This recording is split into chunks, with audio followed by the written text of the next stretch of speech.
Next up, we're going to be hearing from Kathleen Jones about a club at Ohio State that not only invites bad singing, but encourages it. Ever said no to karaoke plans with your friends because you're not exactly the best singer around town?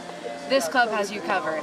I'm Kathleen Jones, getting the inside scoop on the Bad Singers Karaoke Club at Ohio State, where bad singing is supposed to be loud and proud. Is it like a requirement to be a bad singer, or are good singers also allowed to come sing? We accept singers of all types, bad, mediocre, good, doesn't matter. As long as you want to sing, that's all we require. This way, the Bad Singers Karaoke Club is stress-free, which is a big draw for students to join. So what's kept you coming back? Honestly, just like the vibes. I mean, it's so chill. Like, this is such a chill club. Like, there's a lot of singing clubs that like you have to like try out, but this is just a club where you just have fun and you just like can sing with your friends and not be embarrassed and just have a really good time.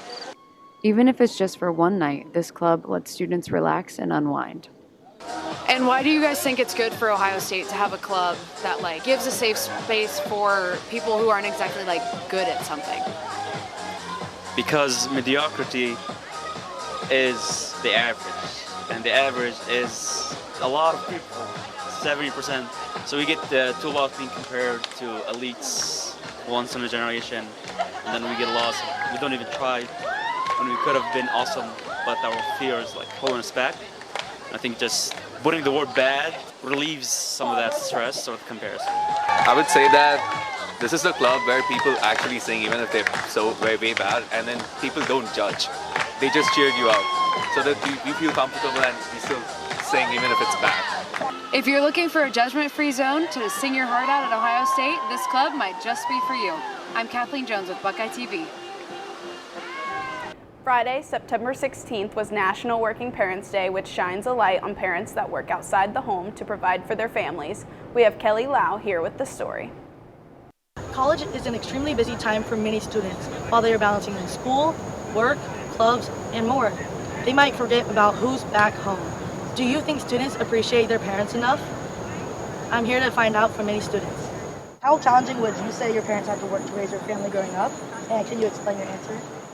I would say that decently challenging. They both worked a lot to support us, and they were first-gen college students. I would say very hard. So my parents, they were kind of struggling because we were 3 siblings, and they generally don't pay the military, people really good.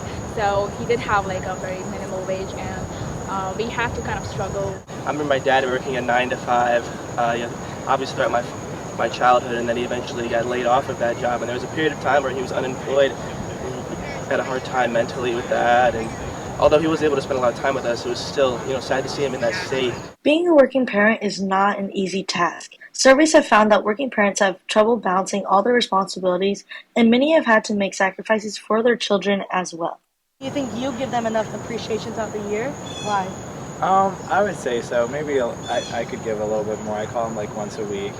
So I try to show appreciation through like actions. I buy things for my mom. I bought her like a diamond pendant, and so whenever I made money, I made sure I show it somehow because I love them. But I don't. In our culture, we don't say it explicitly, but we do it through our actions. I don't think any student on this campus will say yes to that. It's we always have them in our hearts, and being a college student, there's so many other responsibilities. It slips your mind. Some students juggle so much that they plan out their schedules to the minute. Google Calendar is an increasingly popular organizational tool. There may be little space or time for their parents, but here are some quick tips. You can make a quick call or send a text when you're walking to class, eating lunch, or taking a homework break. It's important to take time to connect with family. Can you call one of your parents right now and just tell them that you love them and appreciate them? Sure. Do you think that I tell you enough that I love and appreciate you? I think sufficient. Okay. Do you want to elaborate on that? Well, do I think that you tell me that you love me and appreciate me? If I say I love you, you say you tell it back, but I don't know if you ever say I love you first. I don't know if you just randomly thank me for something. Okay. Well, I love and appreciate you. Oh, Nick, that's so sweet of you. Hi, Mom. I just called to tell you that I really love you. I miss you. Bye. I just wanted to call you, tell you that I've been thinking about you and I love you so much, and you really are appreciated. And I'm grateful for, having you as my mom. You're the best ever, and I just love you so much. This is Kelly Lowe, reporter from BuckeyeTV. Have you ever seen a dog in public on a bad day? It never fails to make me smile. Irina Cantos speaks to our furry heroes on campus. Dogs. Who doesn't love them? Today we're here with Buckeye Paws, a dog therapy program for our faculty, staff, and students at Ohio State. Being part of this organization is a great honor for any dog. Thus, the process of being accepted into it is very rigorous. The process is pretty strict. The dogs have to go through a temperament test to make sure they're even suitable for the program. They have to be able to, really not react to a lot of chaos, a lot of noise, a lot of equipment, maybe little bits of food on the floor and things like that. According to the American Kennel Club, therapy dogs are known to improve the lives of other people, students on our campus included. If you ever notice when you walk around campus, you can say hi to people. People usually nod at you and say hi. A lot of times people have their earbuds in and they're listening to maybe a class or music or whatever.